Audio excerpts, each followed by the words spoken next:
Over the past 8 years, I've completed both an undergrad and postgraduate degree, and now I'm in my final year as a medical student. And along the way, I've experimented with countless study techniques and filtered through hundreds of tips and hacks to help me find the best ways to maximize my potential in both my academic and personal life. And from all of this, I've narrowed down to a handful of study tips that aren't just easy to do, but also actually work. So I'll walk you through them to help you study more effectively, focus better, and get more done in less time. So first, I want to give you a personal example of a problem I know you've experienced too. So a few years ago, I remember how when I sat down to study at the library or at home, the amount of work I got done varied quite a lot day to day. In one study session, I would have gone through 100 questions in 2 hours, but in another, I'd only get through 50. But this wasn't because of the topics being harder or because I didn't understand it. It was because of an unconscious loss or shift in focus. And because this happens unconsciously, it's easy to feel like you've studied for hours. But in reality, half that time might have been spent daydreaming or thinking about unrelated things. And important to recognize is that it's not that you weren't trying to study, it's that your focus shifted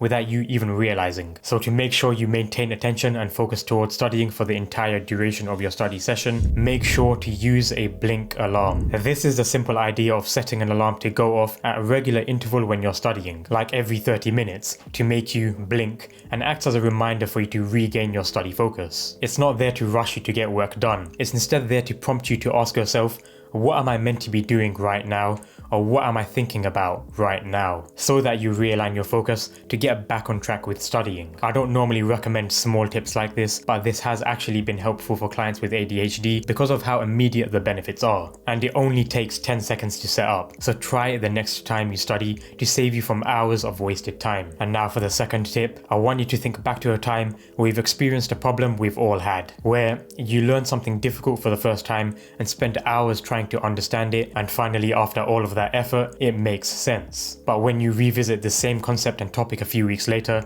you completely lost your understanding and have to spend time to relearn it all again. This is a problem I've had even recently at medical school when I was trying to understand the pathophysiology of conditions in neurology, because it's hard to fully remember the exact initial train of thought that helped me understand a concept when I then revisit it later. And as a result, I often found myself struggling to piece things together and spend extra time filling in the gaps again. So one thing that helped me cut down on this problem is making sure to enable multiple modalities for learning. And what does this mean? This means actively combining written, visual, and especially auditory methods to learn difficult concepts more effectively. For example, if you're learning something difficult and get to the point of understanding it, don't just move on. Record a voice note of you explaining that concept in your own words so that when you revisit the topic in a few weeks or months' time, you can refer back to your own explanation of it so that you understand it again instantly. This follows the Feynman technique where explaining or teaching something is one of the best ways to understand. And there's nobody better to explain a topic in a way you'll understand than you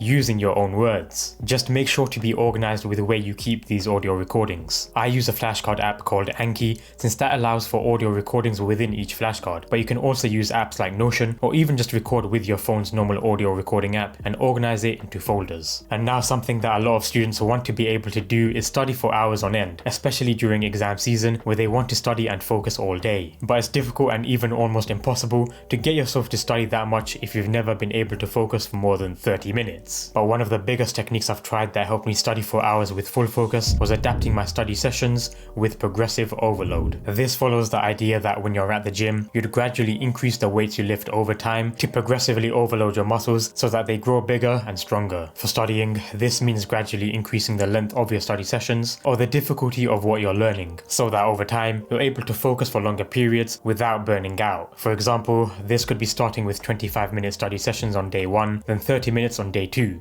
where you eventually end up doubling this time in the next week. Or this could be aiming to do 30 questions in an hour to then doing 35 questions in an hour the next day. This works because it's personalized to your attention span and focus, helping you gradually expand your comfort zone so that you can build your mental stamina to handle more studying without feeling mentally drained. Tracking your progress over time also shows you how far you've come, which can be a great motivator to keep you going. And now for the fourth tip, is by far the best method I've used to study and learn content as efficiently as possible so that I retain information information long term. This is especially important for me at med school since there's thousands of things I need to know, from conditions to treatments to signs and symptoms. And this is making sure to use active recall and spaced repetition, but with a few changes to make it even more effective. If you don't already know, active recall is about testing yourself on the material you're learning rather than passively reading through notes or highlighting things, which is one of the least efficient ways of studying. Active recall is different and works because it forces you to think harder, and that strengthens the connections in your brain, which makes it so that what you learn stays in your mind. And combining this with spaced repetition,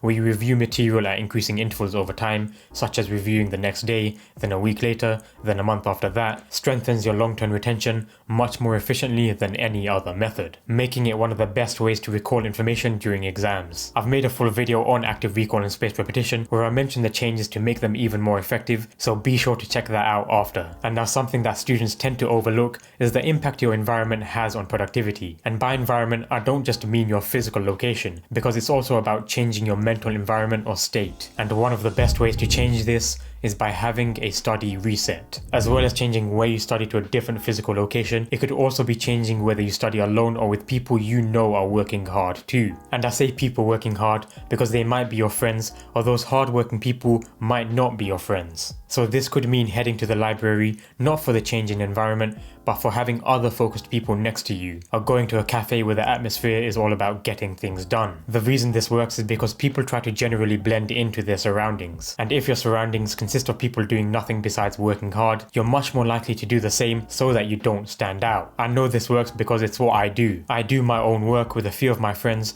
that do their own thing as part of a co-working session, and this also creates a good balance where we can take joint breaks together as a reward, then get back to solid focus after. So experiment with different locations and with different people to see what energizes you the most. So these tips are simple to get on with and will definitely help you study more efficiently so that you use your time better. But our problem is that studying is just a small part of your student life. There's a lot of other things you have to keep on top of, which makes it difficult to study in a way that's sustainable throughout the year. I've spent a lot of time trying to improve my time management so that I could maintain a healthy balance between my academic and personal life without having a strict timetable. And in this video here, I'll break down the 4 levels of organization to help you do exactly this, so that you find time for everything you want and need to do. So click the video to learn more.